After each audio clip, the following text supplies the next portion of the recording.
Hai semua, jom buat ayam goreng Thai. Bahan dia 1 sudu makan ketumbar, setengah sudu makan jintan manis, 6 ulas bawang putih dan juga daun ketumbar. Kita tumbuk ketumbar dan juga jintan manis ni, kemudian masukkan bawang putih dan masukkan juga daun ketumbar. Kita tumbuk sehingga lumat.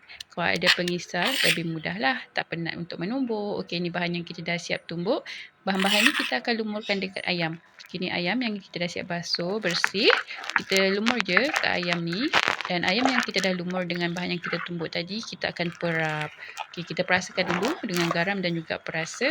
Dan perapkan lebih kurang dalam 1 ke 2 jam, lebih better lah.